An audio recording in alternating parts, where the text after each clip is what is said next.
Hello. This video is what I think about God. What is God? I believe in God.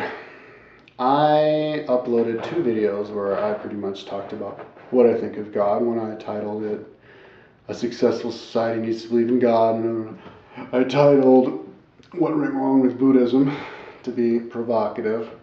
And I said, Buddhists need to believe in God. And a lot of people didn't agree with me. So I guess I'll do another one, see if I can explain myself better this time. Basically, what I was trying to say is how you should believe in God is basically it's just a word. It's a 3-letter word, and it's a word. And then it's if I say you should believe in God, people just think the Christian God with like this white guy in the sky or something with a big old beard. And I'm just saying that you should say that you believe in God to at least throw a bone to Christians. So then they go, oh, cool, you believe in God too. Yes, I believe in God. And so they go, yeah, isn't he great? And you go, but okay, well, let me explain to you my idea of God.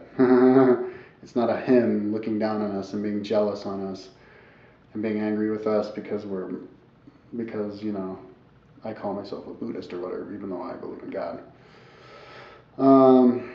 So I believe in God. I think everybody should believe in God, but everybody should be able to describe what they believe that God is, and this is what I think God is. God is everything. So you are God and I am God, and I know Christians believe that, fundamentalist Christians believe that. But if you really think about it, it can be, if you really do believe in God, if you really believe that God is everything and you're God, and you really do believe that, then, then you would never hurt another person because they're part of you. And so I don't know what, fundamentalist Muslims, terrorists and stuff who say they believe in God, all of God, they must have a different idea about God. They must think that God is actually a man with a robe or something in the sky or something. Because you would never hurt another person if you really did know that they were part of you. And so a way to look at it is God is this life form, this life organism that wants to share itself with itself and discover itself by creating situations that have never been before. Always creating something new. Always in every facet. So I am a piece of God living my life, and I live my life in every possible way that I can live my life.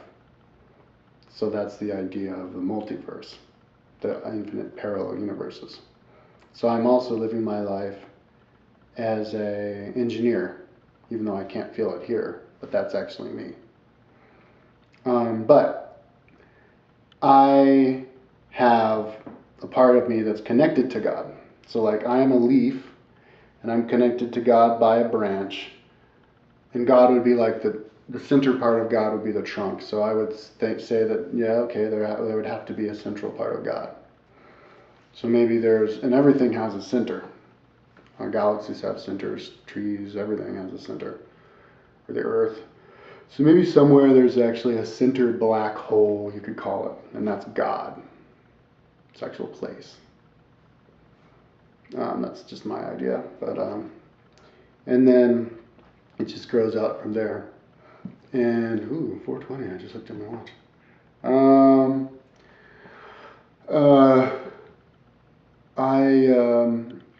So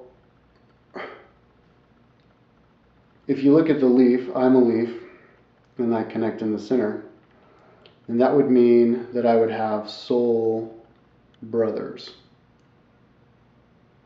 which would be the other leaves. So if I want to go up towards the closest part of my God, the more eternal part of my own soul. If I wanted to pray and feel the peace and love and eternity and eternal wisdom and experience and experiences of myself, then that would actually be the same exact eternal soul, self, of another person. So it's not myself that I'm going up and I'm connecting with. I'm connecting with the oversoul of a lot of other people. So that's where they become me. So I can't stay individual. I can't ever be individual. So that can be scary if you want to be separate.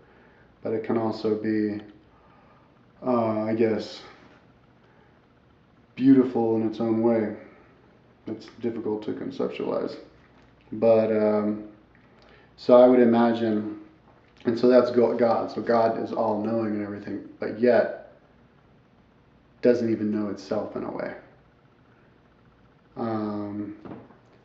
And so anti-God, I guess, would be something that doesn't exist, but that doesn't exist. So there's no anti-God. I guess the closest thing to anti-God or evil or whatever would be the part of the God that's the farthest out, that just doesn't know that it's part of something else. So that would be evil. And then it's just having fun with itself, finding how it can find itself again. And so that's what I think God is. I was going to say something else.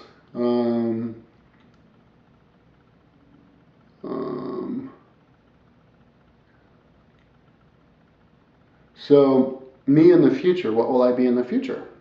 When I become God, will I become?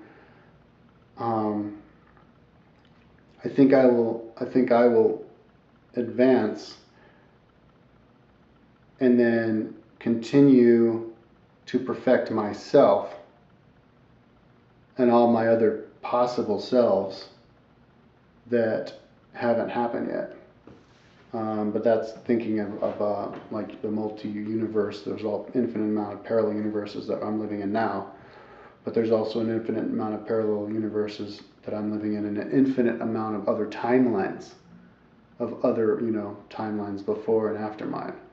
So ones that haven't happened yet, where my soul, me, is still an animal on an earth, this earth, that hasn't happened yet. So when I grow, or another part of myself that has already lived here and has grown up and evolved into a spirit, into, say, a god, a space being that could fly around and do whatever it wanted, would turn around and come back to itself in another timeline, in a timeline that's behind it, to help itself, me, attain its level again. And it just does that infinitely, while I live an infinite amount of lives, experiencing an infinite amount of experiences, with the help of myself, with my infinite selves, that are always coming back and bringing myself back up. So that's how everything is possible. You just decide, well, which reality do I want this time? And you go for it. Then that's the one that I haven't done yet. So in the end, nothing really means anything. You just do. But then that goes towards following your passion.